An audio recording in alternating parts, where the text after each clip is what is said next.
Hello साथियों, नमस्कार। आप देख रहे हैं आपका अपना YouTube channel DS Mishra official और आपके अपने चैनल पर इस महत्वपूर्ण वीडियो सेशन में आपका हार्दिक स्वागत है।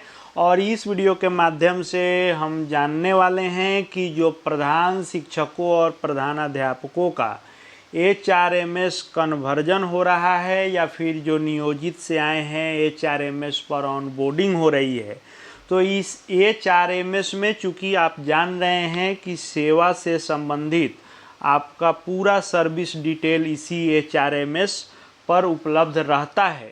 तो इस HRMS पर जो आपका सेवा का डिटेल अपडेट हो रहा है उसमें प्रोबेशन पीरियड को लेकर के क्या अपडेट है और इसमें क्या चीज़ एंट्री की जा रही है। क्या प्रधान शिक्षकों और प्रधानाध्यापकों को जो 2 वर्ष की परीक्षा अवधि होती थी उस परीक्षा अवधि पर रखा जा रहा है या प्रधान शिक्षकों और प्रधानाध्यापकों को इस प्रोबेशन पीरियड से मुक्त रखा जा रहा है, उसी को हम लोग देखने वाले हैं, साक्ष्य के साथ देखने वाले हैं। तो वीडियो आपके लिए महत्वपूर्ण होगा, अंत तक मेरे साथ बने रहेंगे। और यदि चैनल से अब तक नहीं जुड़े होंगे तो इस चैनल को सब्सक्राइब करके बेल आइकन को प्रेस कर लेंगे ताकि आगे भी पहले की तरह लगातार आपको प्रधान शिक्षक और प्रधानाध्यापक से जुड़ी हर महत्वपूर्ण जानकारी मिलते रहेगी। तो HRMS पर ऑन बोर्डिंग हो या जो विशिष्ट या विद्यालय अध्यापक से प्रधान शिक्षक प्रधानाध्यापक में आए हैं उनका HRMS कन्वर्जन हो, धीरे धीरे जिलों में होने शुरू हो गए हैं। कई सारे जिलों में हुए भी हैं। तो आइए हम लोग देखते हैं कि जहां होना शुरू हुआ है वहां क्या चीज़ें उसमें एंट्री की जा रही है और वही चीज़ें हर जगह की जाएंगी।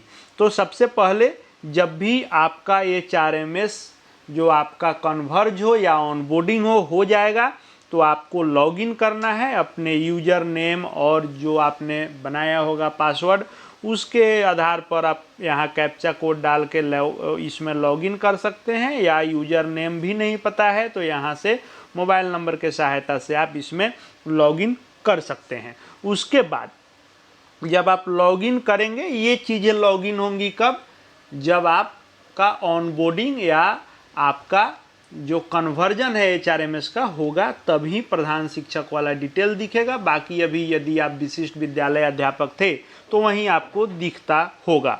तो जब आपका होगा तो क्या दिखेगा, आइए हम लोग देखते हैं। पहले अंतर देख लेते हैं कि क्या चीज़ें कहाँ पर अंतर दिखाई देती हैं। तो ये जो आप स्क्रीन पर देख रहे हैं यह HRMS है विद्यालय अध्यापक का, यानी जो BPSC TRE के तहत बहाल थे उनका ये है। किसी शिक्षक का है, आप यहाँ देखेंगे गया जिले के किसी शिक्षक का है तो इनका जब यहाँ आप एम्प्लॉय टाइप देखेंगे तो यहाँ साफ साफ प्रोबेशन लिखा हुआ है।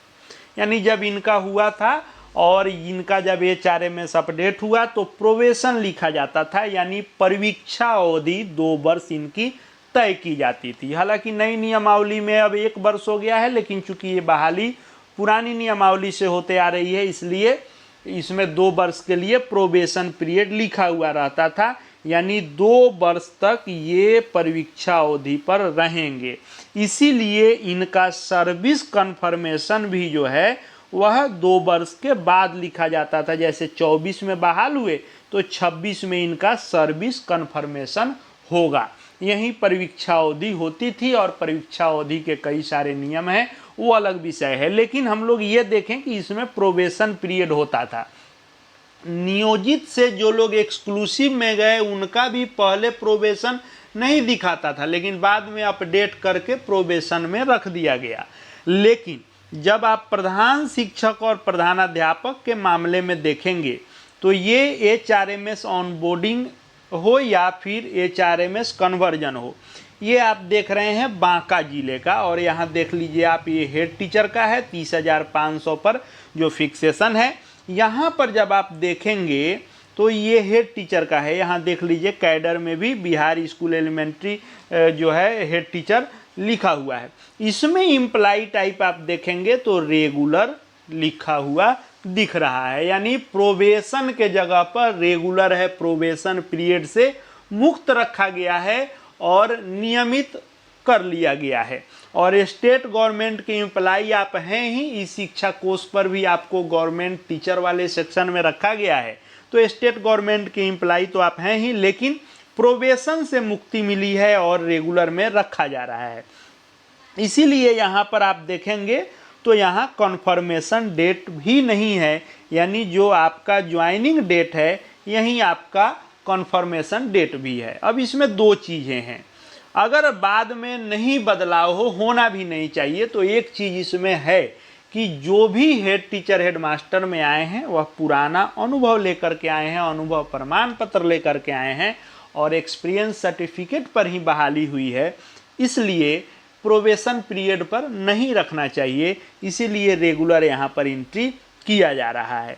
और आप देख लीजिए यहाँ जो मैं आपको ये दिखा रहा हूँ ये है सुपौल जिले का, और यहाँ भी आप देखेंगे तो यहाँ भी एम्प्लाई टाइप रेगुलर ही है, ये भी हेड टीचर का ही HRMS का आप डिटेल देख रहे हैं। तो इस तरह से जो मुख्य अंतर है परीक्षा अवधि को लेकर के, प्रोबेशन पीरियड को लेकर के, वह हेड टीचर हेड मास्टर को प्रोबेशन पीरियड से मुक्त रखा गया है, यानी किसी भी प्रकार के परीक्षा अवधि को आपको नहीं झेलना है, डायरेक्ट आपको रेगुलर में एंट्री किया जा रहा है, नियमित माना जा रहा है। कन्फर्मेशन डेट अलग से नहीं है, यानी जिस दिन आपने ज्वाइन किया वही डेट आपका सेवा का संपुष्टि डेट भी हो गया।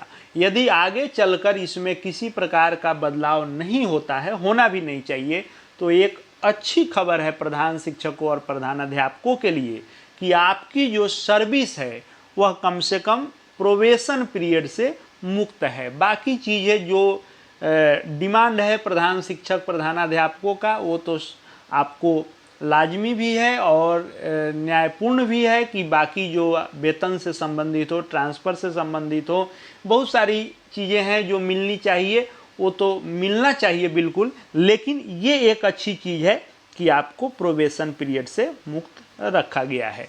आगे प्रधान शिक्षकों और प्रधानाध्यापकों से संबंधित जो भी महत्वपूर्ण आपके लिए जानकारियाँ होंगी सब आपको यहाँ देखने को मिलेंगे। चैनल से जुड़ जाएंगे, चैनल को सब्सक्राइब करके बेल आइकन को प्रेस कर लेंगे, साथ ही हमारे Telegram channel DS Mishra official से जुड़ जाएंगे, वहाँ भी हर अपडेट आपको मिलते रहेंगे। इस वीडियो को देखने के लिए आपका बहुत बहुत धन्यवाद।